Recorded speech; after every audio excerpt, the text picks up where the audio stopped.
Hi! Hello friends. Welcome back to my channel. ప్రస్తుతం మనకిక్కడ AP రాష్ట్ర వ్యాప్తంగా ఉన్నటువంటి మహిళల కోసం ఏపీ రాష్ట్ర ప్రభుత్వం మనకి కొత్త పథకాన్ని తీసుకురాబోతుందండి.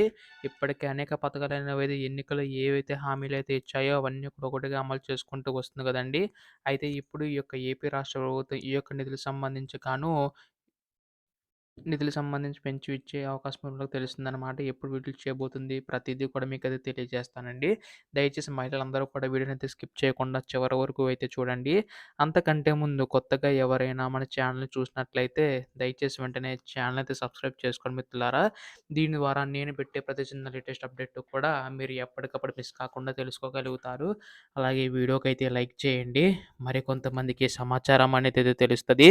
ఇంకా మనం ఆలస్యం చేయకుండా వీడియోలోకైతే వెళ్ళిపోదాం. సో, ప్రస్తుతం ఇక్కడ ఏపీ రాష్ట్ర వ్యాప్తంగా ఉన్నటువంటి మహిళల కోసం ఏపీ రాష్ట్ర ప్రభుత్వం అయితే మనకు కొత్త అప్డేట్ అయితే ఇవ్వబోతుందండి. ఇప్పటి వరకు కూడా సూపర్ సిక్స్‌లో ఇచ్చిన హామీల ప్రకారం మనకి 4 పథకాలనేవైతే కేవలం మహిళల కోసం ఉన్నాయన్నమాట. అంటే గ్యాస్ సిలిండర్ పథకం కానీ, ఉచిత బస్సు పథకం కానీ, అంటే స్త్రీ శక్తి పథకం కింద ఈ పథకం అయితే ఆగస్టు 18 ప్రారంభించారు కదా! అలాగే తల్లికి వందన పథకం సంబంధించి కానీ గత నెలలో ప్రారంభించడం అయితే జరిగిందండి.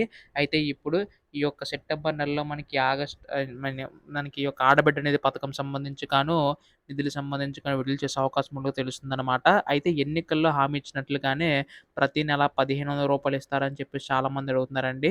మనకి ప్రతి నెల రూ. 1500 సంవత్సరానికి రూ. 18,000 అందిస్తారు కదా! అయితే దీనికి సంబంధించి కూడా క్లారిటీ అయితే రావాల్సి ఉందండి. అయితే ముఖ్యంగా చూసుకున్నట్లయితే మహిళలందరూ కూడా ఎదురు చూస్తున్నారు కదా! ఈ యొక్క పథకం సంబంధించి మహిళల కోసం ఈ యొక్క నిధులకు సంబంధించి అందిస్తామని చెప్పేసి. అర్హతలు ఏంటని చెప్పేసి చాలామంది అడుగుతున్నారండి. ఇక్కడ 18 సంవత్సరాలు పైబడి ఉన్నవారికి, 59 సంవత్సరాలలోపు ఉన్నవారికి మాత్రం అందించే అవకాశం అయితే ఉందన్నమాట. ఈ ఏపీ రాష్ట్ర ప్రభుత్వం దీనికి సంబంధించి కంపల్సరీగా మీకు ఈ కేవైసీ నమోదై ఉండాలండి. బ్యాంక్ అకౌంట్ సంబంధించి చాలామంది డౌట్స్ అయితే అడుగుతున్నారు. కంపల్సరీగా ఈ కేవైసీ చేయించుకోవాలని చెప్పేసి అవునండి, కంపల్సరీగా చేయించుకోవాలి. ఎందుకంటే మీకు గతంలో కూడా తల్లికి వందన పథకం సంబంధించి కూడా మీకు గతంలోనే చెప్పాను.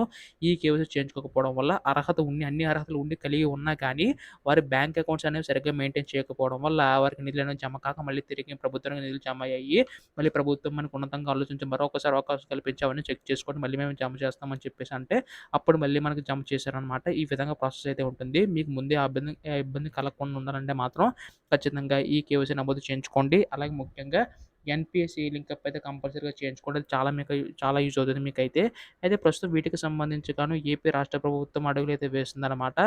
6 దశల ధృవీకరణకు సంబంధించి మనకైతే ఎలిజిబిలిటీ అయితే ఇవ్వబోతుందండి.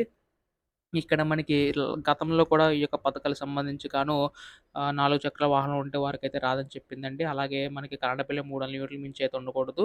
అలాగే ఇంట్లో ఎవరైనా గవర్నమెంట్ ఎంప్లాయీ ఉంటే వారికైతే రాదు. టాక్స్ పే చేస్తున్న వారికైతే రాదు.